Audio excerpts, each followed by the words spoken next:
Hola, buenos días o buenas tardes. A esta hora nunca se sabe. Antes de nada, agradeceros a todos los asistentes el valioso tiempo que vais a invertir en este webinar. Yo creo que estamos en condiciones de prometer que va a ser algo sobre todo muy práctico, basado en experiencias reales, tanto de una empresa LegalTech como Docuten, que colabora en este evento, como por parte de un departamento legal, en este caso Oliver Rivera, de la empresa Desigual. Hablaremos fundamentalmente, por supuesto, de firma digital, de firma electrónica. Vamos a hablar mucho del reglamento EIDAS, el actual y el que se viene. Hablaremos de los prestadores cualificados o no cualificados de servicios de confianza a la hora de que tengáis bien claro qué tipo de proveedor elegir. También Oliver ahí nos dará su criterio. Esperamos, está entrando más gente. Y sobre todo, todos estos temas tipo de firma de servicios, por ejemplo, el sello de tiempo. Por un lado, la visión de una LegalTech pues muy consolidada como Docuten y la experiencia de Oliver como miembro de un área legal. Ya sin más dilación, os presento a Dani Cerqueiro, que es CMO en Docuten. ¿Cómo estás, Dani? Muy bien, ¿qué tal, José María? Pues nada, vamos a dar una buena experiencia a nuestros usuarios y que salgan de aquí pues con una serie de ideas claras sobre este proceso tan fundamental como es la firma digital y también las evidencias digitales. Y Oliver Rivera, del Departamento Legal de Desigual, gracias por tu tiempo y por la experiencia que vas a compartir. Encantado que me hayáis invitado. Un placer. Muy bien. Os cuento, este webinar, esta sesión, yo creo que tardará entre 45 y 50 minutos. No os queremos entretener demasiado. Y bueno, vamos a ir al grano de la cuestión. Y yo creo que uno de los temas que más nos interesa, Dani, vamos a empezar contigo, es el tema del reglamento EIDAS 2. ¿Qué esperáis de esta normativa? Yo creo que sí que se habla de EIDAS 2, de DORA y tal, de estas normativas, pero a veces no se habla lo suficiente porque son fundamentales en la documentación electrónica, en la digitalización de las personas, ¿verdad? Sí, bueno, lo primero es poner un poco de contexto legislativo actual, para que, bueno, por si hay alguien que todavía no lo tiene. En España la legislación aplicable es una ley española sobre firma digital, pero todo deriva de lo que llamamos el reglamento EIDAS. Y el reglamento EIDAS básicamente es un reglamento que se creó en 2016 y que lo que gestiona o lo que marca es lo que pretende es marcar un territorio para definir el mercado único digital en Europa. Es decir, la Unión Europea se planteó un momento que era necesaria una serie de normas y definir una serie de servicios para que las empresas y las instituciones pues se gestionasen de manera más sencilla en los trámites entre ellos. Bueno, el reglamento EIDAS 2 del que estás hablando, digamos que es una evolución de este reglamento. Entonces, bueno, en EIDAS sobre todo se aplicaba a las firmas electrónicas, a los sellos electrónicos, a los servicios de entrega registrada electrónica y a los sellos de tiempo electrónicos. Básicamente EIDAS lo que definía es cómo se pueden emitir certificados, cómo se pueden guardar esos certificados y cómo se pueden emitir firmas y cuáles son las características de las firmas. Pero el reglamento EIDAS 2 amplía estos servicios, además de continuar con el reglamento anterior y mete más servicios de confianza. Y entre ellos, para mí, el más relevante y lo que va a cambiar significativamente el futuro de nuestro uso de Internet es lo que llamamos la identidad digital asociada a un wallet o cartera electrónica, en donde todas las personas tendrán una serie de atributos que los identificará y que les permitirá identificarse ante instituciones públicas, pero también en instituciones privadas. Bueno, creo que todos somos conscientes que estamos en un momento en el que identificarse en webs, públicas o privadas, es un problema. Todos tenemos 50 claves de cada cosa, utilizamos servicios de terceros para muchas veces identificarnos en otros servicios y esto es un poco lo que quiere corregir EIDAS 2 legislando la parte de identificación. Hay otros cambios que también tienen que ver con el archivo a largo plazo de documentos y la definición de atributos especialmente. Es decir, porque esto tiene que ver con la identidad. No solo vamos a tener una identidad que diga que yo soy yo, sino que vamos a tener una serie de atributos relacionados pues desde la parte, si queremos, es la parte médica, pero también pues de cuestiones de si estoy casado, si tengo hijos, qué edad tengo, para poder utilizarlo en función de las necesidades de identificación en cada servicio. Por ejemplo, si me querré conectar a una web de juego que exige que tenga más de 18 años, lo que va a preguntar a mi wallet electrónico es si tengo esa edad. Si tengo más de 18 años, el wallet le contestará. Bueno, pues va a haber empresas que se encarguen de identificación de atributos y amplíen esto. Por tanto, en resumen, eIDAS 2 es un avance, yo creo que muy importante, para que eso del mercado digital común europeo sea más fácil y los ciudadanos podamos relacionarnos con otras entidades y también con entidades públicas de manera más sencilla. Porque la firma digital, que básicamente hablaremos de ella, es fundamental y además ha sido uno de los grandes hits, ¿no? O éxitos en esta época de confinamiento, ¿no? Pero claro, alrededor de la firma digital también hay otro tipo de, digamos, de funcionalidades, como tú bien has dicho, por un lado, la identidad digital, para saber realmente quién firma. El tema del sello de tiempo, para saber realmente en qué momento se firma ese documento, se produce la transacción. Todo eso es muy importante. En Docuten, por ejemplo, ¿tenéis en cuenta ese tipo de funcionalidades, de Sí, certificados bueno, en todo caso? claro, por un lado hay que aclarar, nosotros tenemos un sistema de firma, una suite de firma, como por ejemplo la que utilizan en Desigual, y además permitimos, podemos emitir certificados porque somos un prestador cualificado de servicios de confianza, que es la figura que está regulada por eIDAS y que nos permite emitir certificados y emitir certificados cualificados, como la Ahora te FNMC. preguntaré por eso, además, sí. Vale, por un lado tenemos esa posibilidad que los certificados cualificados todos sabemos que son elementos básicos en la identificación y también cuando queremos hacer firmas cualificadas, que es el máximo nivel que pone eIDAS. Y después está la identificación de personas, que tiene que ver con la firma, pero normalmente es un paso anterior.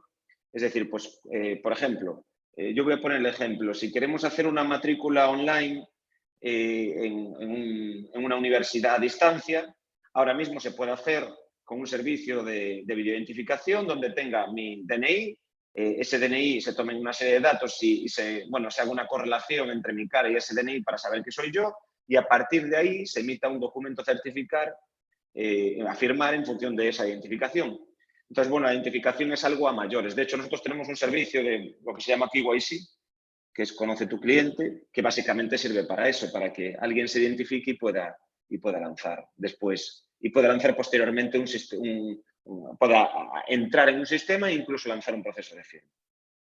Estos procesos de KYC realmente están muy en boga y son muy importantes para las estrategias de compliance de las empresas, ¿verdad? Sí, son especialmente relevantes en compliance porque además hay una serie de directivas y de sectores regulados que tienen mucho que ver con esto. Por ejemplo, la directiva del blanqueo de capitales lo que nos exige es que cuando haya alguna transacción económica con cliente, pues tengamos que identificarlo de manera fehaciente. Esto aplica, por ejemplo, a juego, pero también aplica a inversiones, a banca, a muchos sectores de ese estilo. Lo que te da la videoidentificación cuando se hace de una manera rigurosa es la garantía de que la persona que está intentando hacer una acción es ella misma.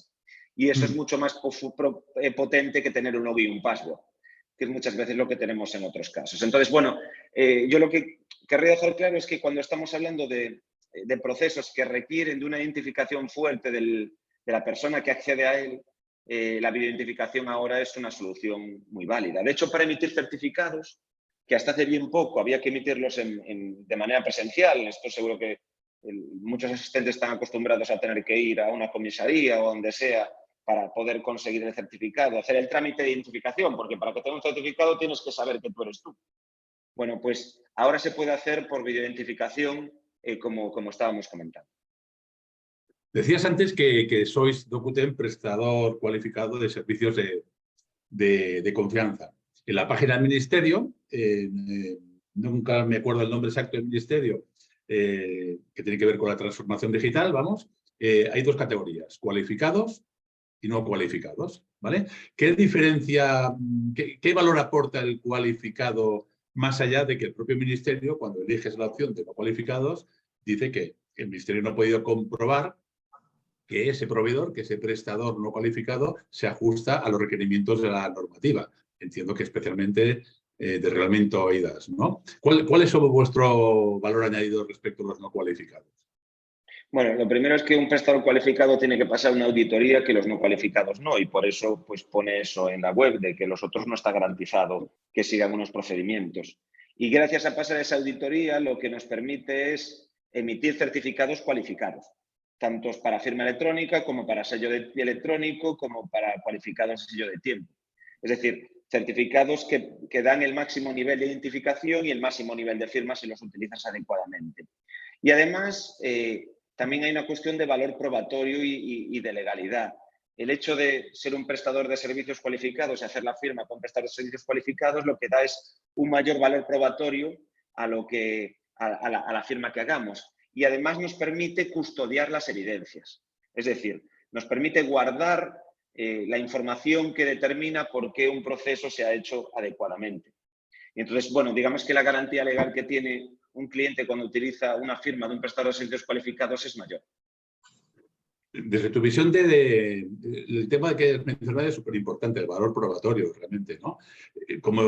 Desde tu visión como Legal Tech, y en función de lo que te dicen tus clientes, ¿cómo funciona ese valor probatorio en sala, digamos, la actuación en sala? Los peritos, por ejemplo, informáticos tienen muy en cuenta esa cadena, digamos, esa trazabilidad de la prueba de un prestador cualificado, y el juez atiende, lógicamente, ese dictamen del perito. Sí, vamos a ver, aquí hay que, cuando tratamos de firma digital hay que tener un equilibrio entre el nivel legal y la usabilidad, y me voy a explicar.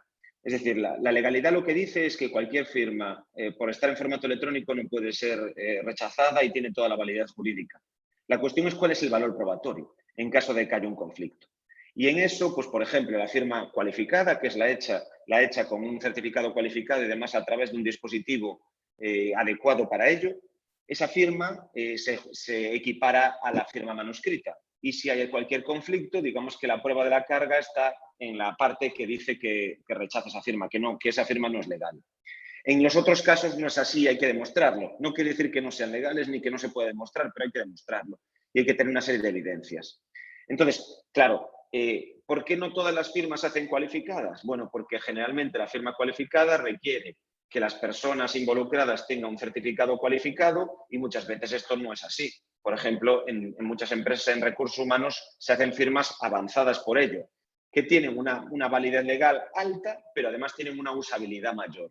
Entonces, yo creo que lo más relevante para un departamento legal es tener toda esta información, pero después Oliver hablará al respecto, que seguro que él tiene una opinión, una opinión al respecto, pero creo que lo que tienen que tener es alternativas para, en función de la necesidad legal y en función del interlocutor y del contexto de uso que estamos usando, aplicar un tipo de firma o aplicar otra. Y eso creo que es lo que más valoran las empresas en el momento actual. Si me permitís, y apuntando a la invitación de Daniel, yo creo que ha atinado perfectamente en ese equilibrio, ¿no? O sea, una cosa es el nivel máximo de protección, ¿no? Y otra cosa es, bueno, ¿y eso para qué me va a servir a mí en el día a día y si realmente me va a encajar en mi día a día, ¿no? Y seguramente la respuesta, dependiendo de la casa en la que cada uno se encuentre, pues sea distinta, ¿no? En nuestro caso, pues a unas sabiendas que tenemos esa opción, ¿no? De Docuten, que Docuten, ¿no? Como prestador cualificado de servicios de confianza nos puede ofrecer esa solución, pero quizás no hace falta que lo llevemos, no somos una empresa, no somos una empresa con un banco o una empresa, ¿no? con una necesidad o una exigencia en cuanto a esa equiparación, ¿no? De la firma digital a la manuscrita, pues en nuestro día a día no lo hemos llevado a ese nivel de firma cualificada y nos quedamos en ese nivel de firma avanzada, que por contra lo que nos permite es ganar en agilidad, en eficacia, en eficiencia en esos procesos de usabilidad, que son los que realmente nos interesan y son los que de alguna manera nos da el salto cualitativo respecto a cómo estaba montado el procedimiento antes a cómo está ahora, ¿no? Y yo creo que estaba perfectamente enfocado el punto de Daniel en ese aspecto, ¿no? O sea, a cada necesidad un tratamiento o una solución distinta, ¿no? Y ya es suficientemente avanzada, la firma avanzada como para darte la seguridad. Bueno, y ahí cada uno tendrá sus experiencias, ¿no? Pero bueno, yo al menos desde que estoy en Desigual o desde que ejerzo la función jurídica en la empresa, nadie nos ha discutido que ese documento no se había firmado. ¿sabes? O sea, no ha hecho falta ir ante ningún juzgado a reclamar la autenticidad de esa firma. O sea, al final es evidente que ese documento está firmado y probar lo contrario, pues costaría mucho. Pero bueno, apuntar ese dato que introducía Daniel respecto a la aplicación o no de las tipologías de firma en las empresas, que varía dependiendo de cada empresa y de las necesidades de la empresa. Sí, yo solo por completar, José María, incluso, es decir, lo que se llama firma simple, que realmente el reglamento EIDAS no habla de firma simple, pero podemos llamar, el reglamento EIDAS habla de firma avanzada, que es aquella que recoge evidencias suficientes para identificar al firmante, aunque no utilice un certificado cualificado, y la firma cualificada. Pero digamos que hay una firma que se llama firma simple, que es la que tiene menos, digamos que tienes menos evidencias para identificar al firmante. Por poner un ejemplo, cuando haces así en las cookies y aceptas las cookies, o cuando haces una validación con un botón, estás haciendo firma simple. Porque ahí realmente la identificación pues puede ser la IP o el correo que me ha llegado y nada más. Bueno, pues hay casos como validaciones internas en las compañías, por ejemplo, empresas que tienen un proceso de calidad y requieren que quede registrado quién es quién el que ha hecho cada cosa. Bueno, pues esto una validación interna a lo mejor con firma simple podría llegar perfectamente. Es decir, no hay... Entonces, por eso digo que hay que tener una correspondencia entre la necesidad legal y la usabilidad, porque lo que queremos es que las cosas se hagan de manera ágil y de manera efectiva, para mejorar los procesos. Para eso metemos tecnología, no para complicarlos. Correcto. Oliver, antes has mencionado un tema que para nosotros es clave y es el de la usabilidad. Déjame leerte una frase que nos dijo Carlos Alberto Saiz, socio de Ethics. Dice, en las asesorías jurídicas lo más importante a la hora de contratar Legal Tech es que vean que va a ser usable por parte del equipo legal. ¿Confirmas este factor fundamental a la hora de contratar Legal Tech? Bueno, yo creo que desde luego, pero no solamente eso. O sea, yo creo que al final los equipos legales, ¿no?, dentro de las empresas no dejan de funcionar sino bajo los mismos esquemas de una empresa, o sea, son microempresas dentro de esas empresas y, por tanto, han de llevar asociados no solamente la asertividad, sino un soporte de plan de gastos y de eficiencias de ahorros evidente, ¿no?, y demostrable para que quien te tenga que validar esa inversión, pues le vea un sentido económico a la misma. Al final no solamente hay que ser pesado, que hay que serlo, con esa asertividad, si me permitís la mala interpretación de la palabra asertividad, pero al final hay que evidenciar también que eso tiene un sentido económico.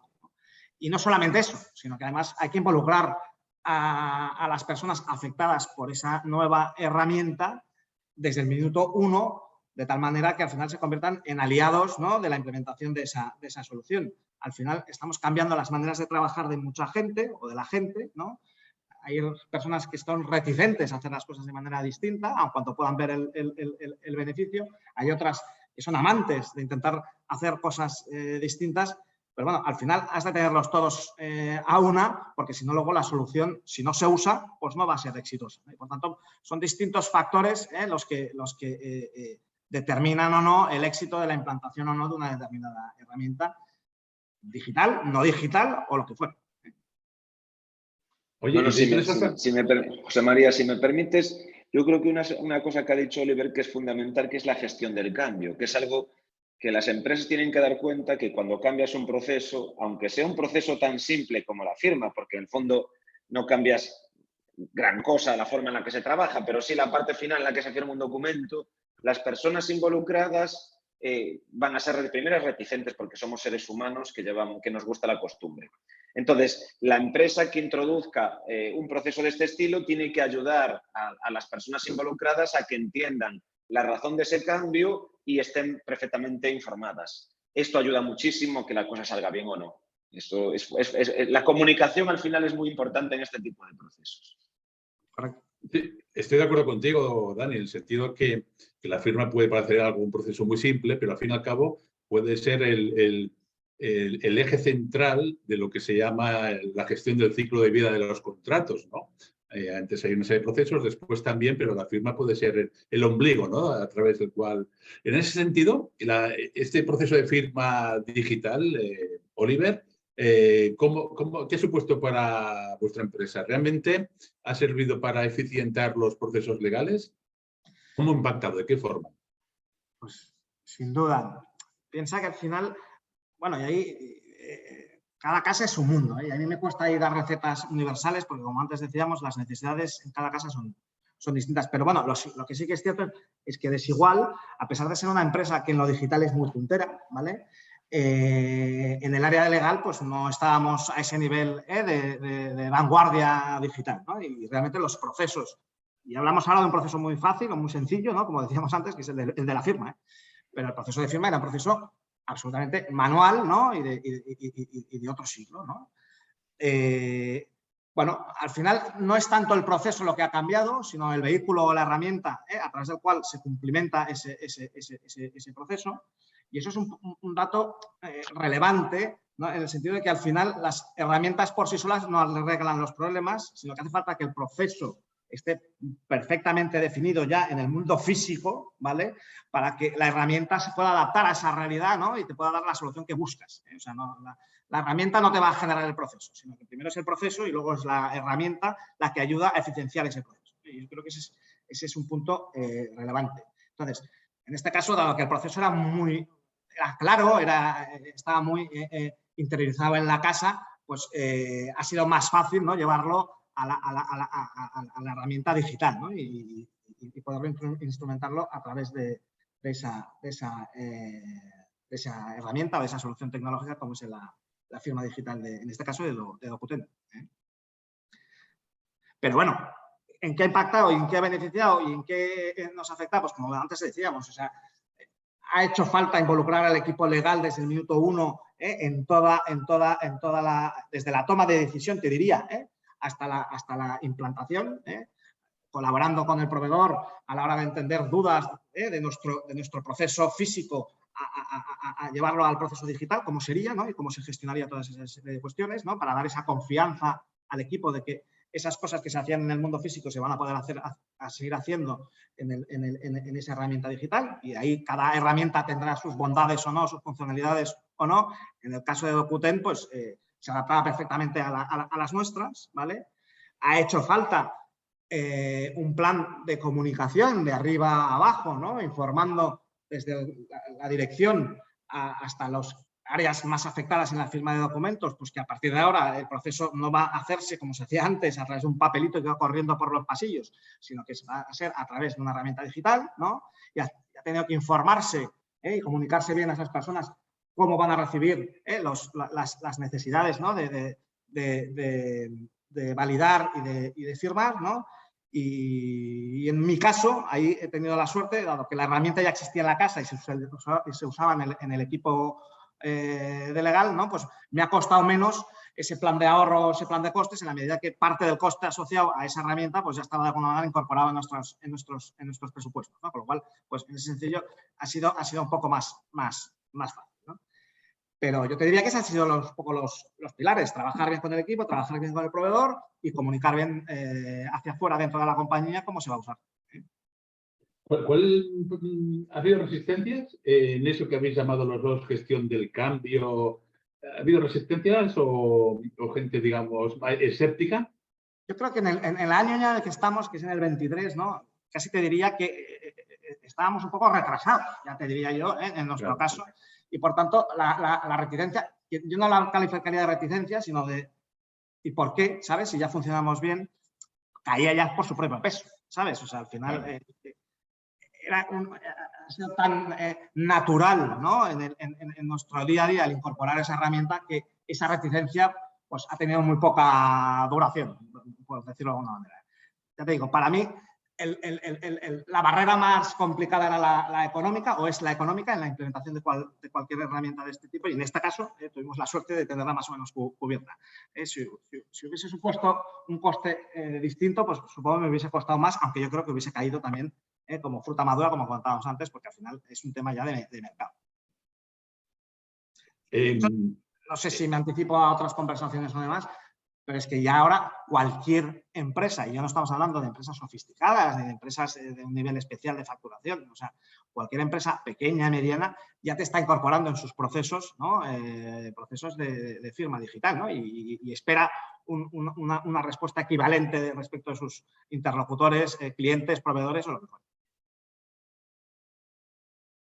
Me gustaría hacerles una pregunta, en este caso a los dos, que tiene que ver con lo que acaba de comentar Oliver, y que hemos creído siempre en derecho práctico que las empresas LegalTech son un puente hacia esa transformación, hacia ese cambio ya sean en despachos, ya sean en departamentos legales. Pero claro, siempre que más que un proveedor sea un partner que te acompañe en esa transformación. ¿Tú ahí, Oliver, os habéis sentido bien arropados, en este caso en el tema de la firma digital, por el proveedor A ver, o partner? la respuesta es que sí. Lo que pasa es que antes de llegar a ese punto más de naturalidad, ¿no? o de carácter afable por parte del proveedor, lo que es más importante, y eso lo comentaba Daniel al principio, es que los requisitos de seguridad técnicos y demás pues estén validados, ¿no? O sea, que decir, más allá que el proveedor te pueda caer más o menos simpático, y perdóname la vulgaridad de la expresión, al final estamos hablando de empresas donde hay intereses en juego, y más cuando estás incorporando esa herramienta a documentos con información sensible, ¿no?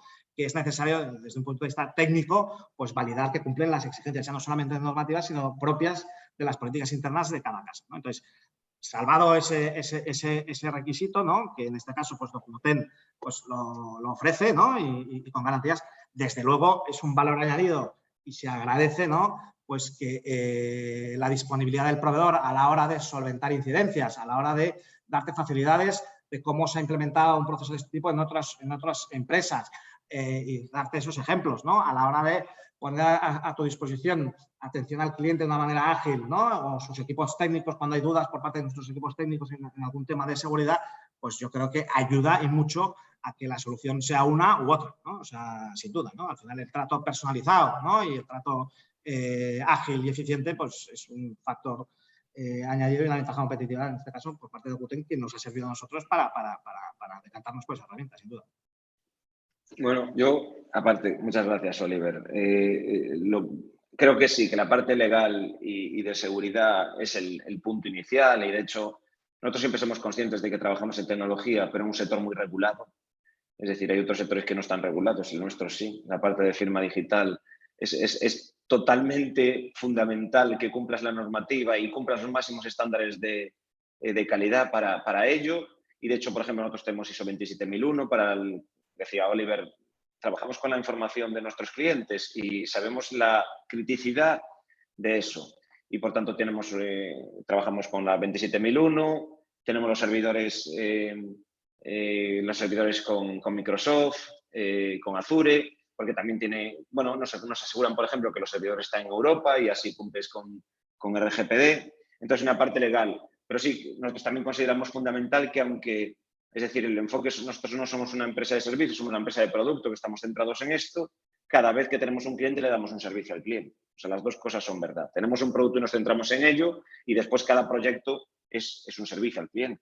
Y procuramos dar el máximo servicio, estar lo más cerca posible y aplicar el know-how que tenemos. Además, en Fashion Retail tenemos bastantes empresas, entonces conocemos, bueno, un poco los procesos, que a veces ayuda a la empresa a decirle, bueno, normalmente se hace por aquí, y las empresas suelen escoger este tipo de firma y esta tipología, pues incluso sobre casos de uso muy concretos, ¿no? Entonces, bueno, sí, comparto la importancia de eso y comparto la importancia de la seguridad y la legalidad.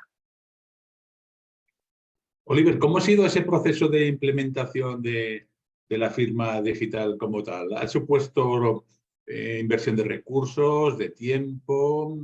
¿Ha sido sencillo o al principio ha costado un poquito más?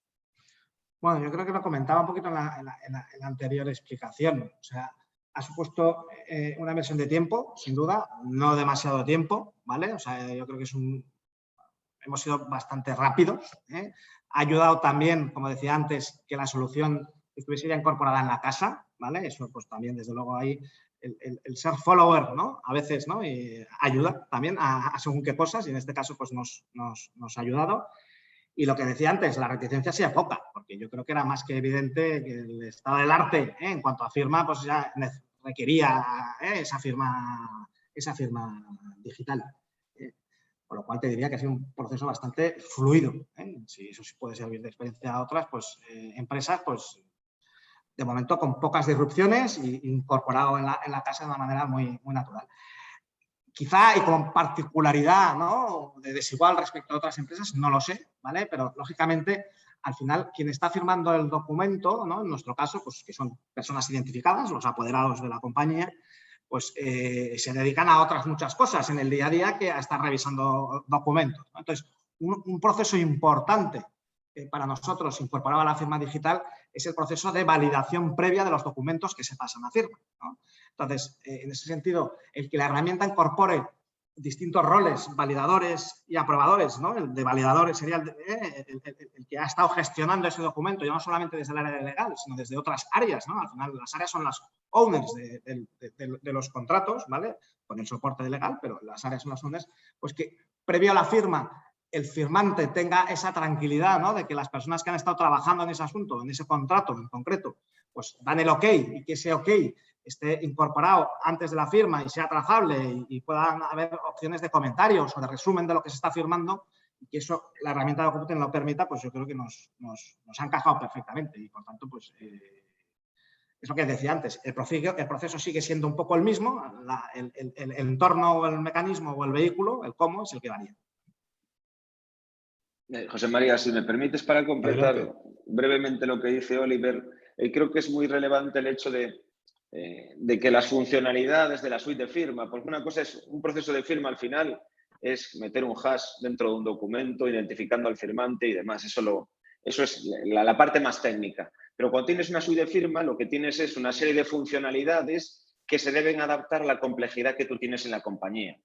Pues lo que está contando Oliver son diferentes roles de firma, que puede, por ejemplo, un validador que no firma pero valida, o alguien en copia que recibe al final los documentos que se firman, pero también puede ser cuestiones como que tengas departamentos en la propia herramienta y que permitas una organización por roles en esos departamentos en el que alguien pueda ver son los de un departamento y no los de otros, o que tengas una serie de sistemas de plantillas que te permitan de una manera ágil pues que se firmen los mismos documentos a diferentes interlocutores. Lo que estoy diciendo es que una suite de firma es algo más allá que un sistema que firma documentos, sino que te permite controlar el flujo y se adapta a la complejidad que tienes en la compañía.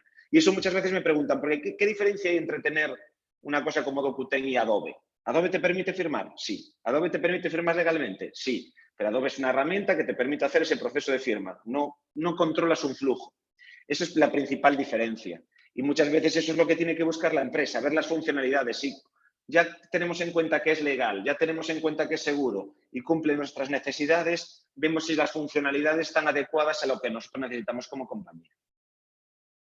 Lo que dices me viene al pelo, Dani, porque uno de los asistentes, déjame hacerte una pregunta, Por supuesto. nos dice, voy a leer textualmente, ya que has hablado de Adobe, ¿cuál es el motivo por el que sea más idóneo emplear un certificado digital cualificado de un proveedor como Docuten frente, por ejemplo, a la propia Fábrica Nacional de Moneda y Timbre?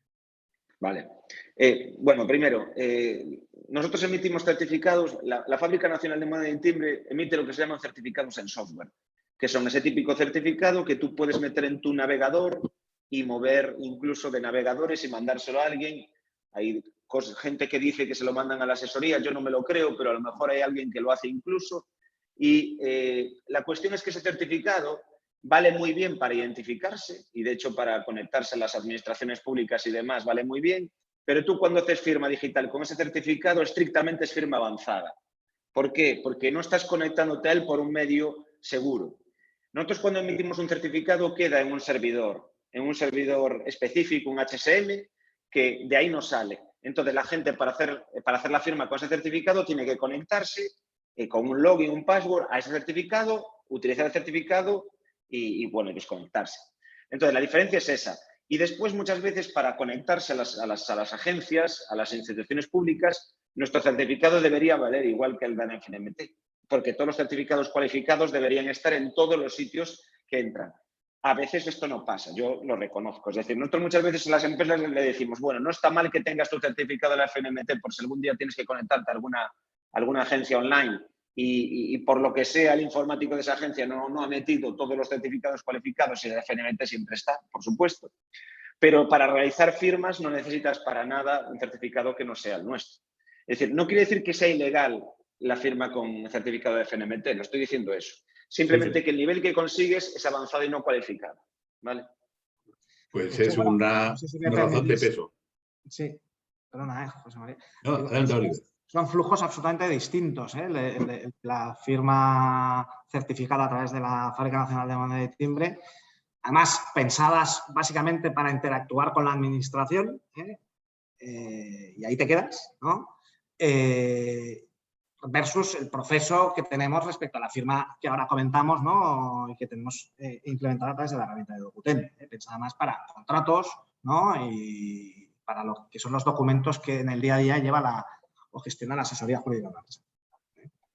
Más allá de impuestos, notificaciones con Hacienda, requerimientos y demás.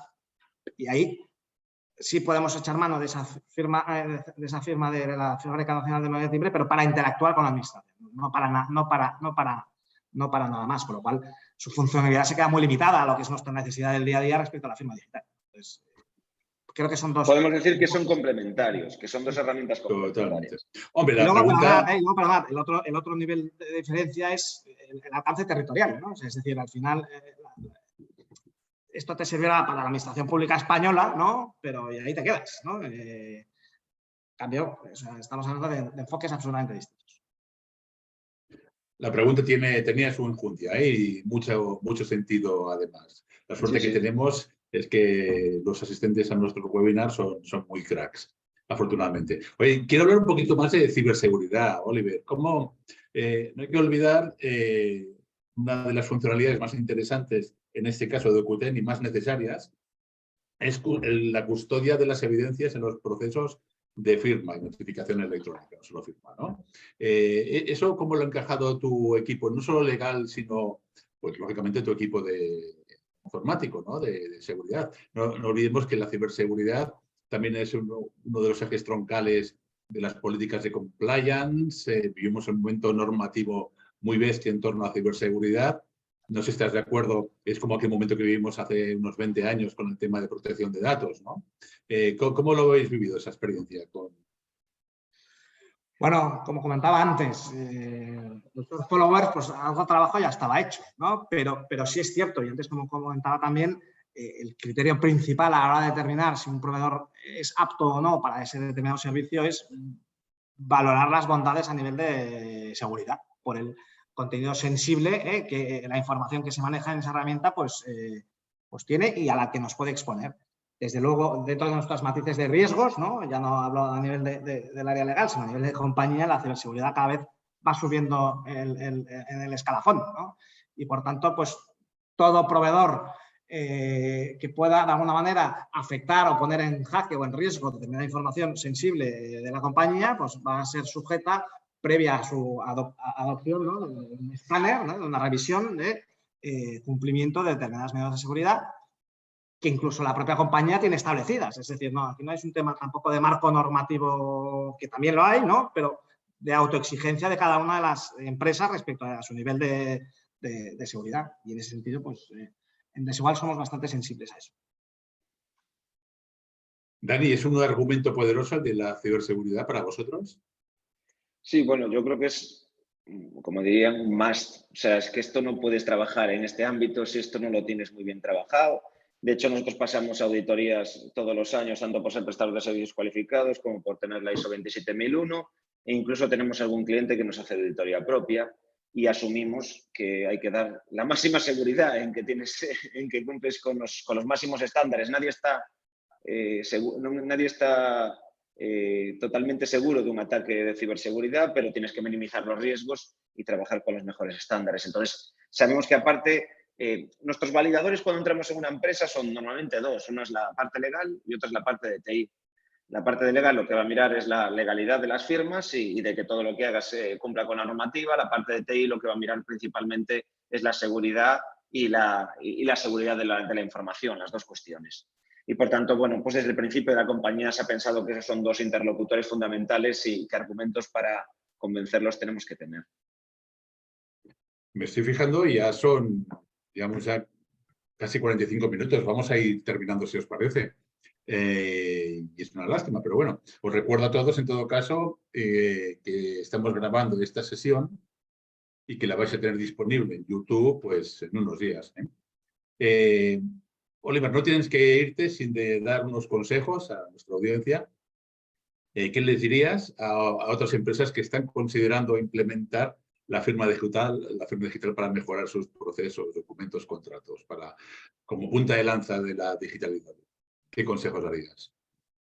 Pues quizá me repita. A mí, la verdad, lo de dar consejos siempre me cuesta, ¿eh? Porque cada uno tiene sus necesidades y sus casas son muy variopintas, ¿no?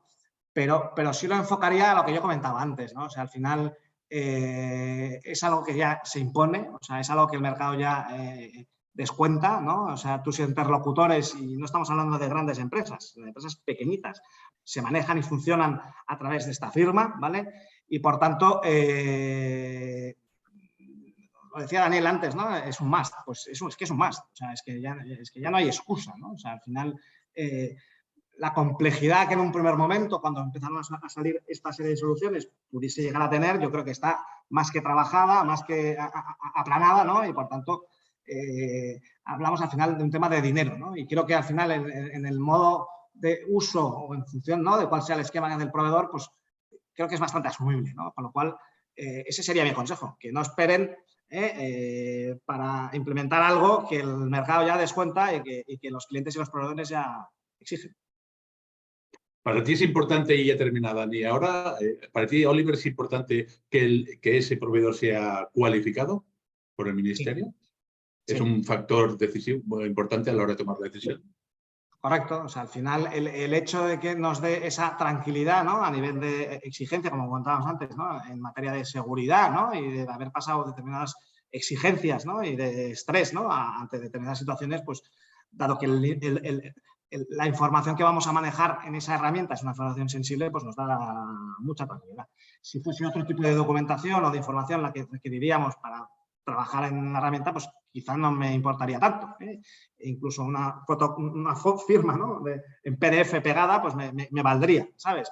Pero cuando estamos hablando de determinada información, con determinados documentos y información sensible, pues yo creo que ese adjetivo, ese calificativo de prestador cualificado, pues nos da a todos muchísima tranquilidad, sin duda. Dani, ya terminas tú. Déjame decirte que ser cualificado es un proceso arduo, Sí, lleva un tiempo. duro, aparte de caro, ¿no? O sea que realmente es la mili eso.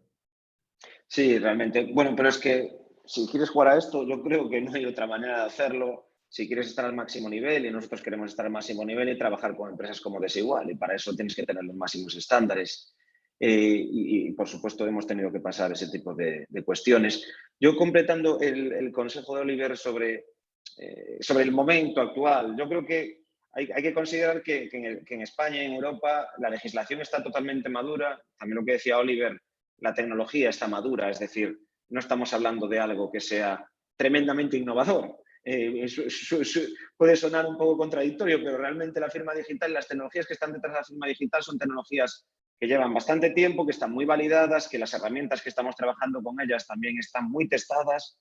Por tanto, la tecnología, la legalidad está madura y la sociedad está madura, que eso también es una cuestión. Por ejemplo, nosotros estamos trabajando también en Portugal y se ve que hay un gap con respecto a esto. En las compañías todavía no es habitual ver firmas digitales, pero ahora todas las personas casi que trabajamos en una empresa en España hemos visto que Interlocutores nos ha mandado firma digital. Por lo tanto, las personas también están habituadas a ello y hace que esa gestión del cambio sea más fácil, porque ya no tienes por qué explicar por qué te metes en eso. Yo creo que Oliver lo ha explicado muy bien. Es decir, es que ya te exige el propio entorno económico en el que trabajamos, te exige trabajar con estas herramientas. Y por tanto, bueno, pues yo también creo que es el momento que busquen un proveedor adecuado y se metan en estas cuestiones. Pero no te ibas a librar de, igual que ha hecho Oliver, dar algún consejo muy concreto y específico para ese departamento legal que quiera implementar la firma digital en su proceso de digitalización. Algo muy específico que deben tener en cuenta. Yo, el consejo para un departamento legal o para cualquier otro departamento que quiera implementar es que busquen procesos pequeñitos, lo que llaman los anglosajones un quick win. Es decir, busca un proceso pequeño, una cosa en la que puedas meter rápidamente la firma y que mejore ese proceso y que todos vean que no pasa nada, no se rompe y todo sigue funcionando, pero ya has metido firma digital y a partir de ahí vete creciendo. Porque muchas veces hemos visto proyectos en el que se abarcaba demasiado al principio y es más difícil de convencer a la compañía, a diferentes interlocutores de la compañía, de hacer un proceso de ese estilo que empezar por algo. Entonces, yo empezaría de algo pequeño y crecer a partir de ahí y tener siempre mucha comunicación, que es lo que hablábamos antes de la gestión del cambio. Procurar explicarla a todos los... Porque muchas veces no solo intervienen personas internas de la compañía, a veces estás pues, firmando, pues, por ejemplo, con personas con proveedores. Bueno, pues a comunicar adecuadamente y darle toda la información para que la excusa de no usarla no sea que no sabía cómo iba esto. Que eso es una frase muy típica y que es fácil de romper. Pues lo vamos a dejar aquí, si os parece. Perfecto. La verdad que os agradezco mucho que hayáis compartido tanto y tan bueno, y también a los asistentes que ahí han aguantado los 3 cuartitos de hora impertérritos. Espero que os haya sido muy útil esta sesión y también espero veros pronto en otro webinar que organicemos. Gracias a todos y hasta otra. Chao, chao. Gracias. Chao, chao.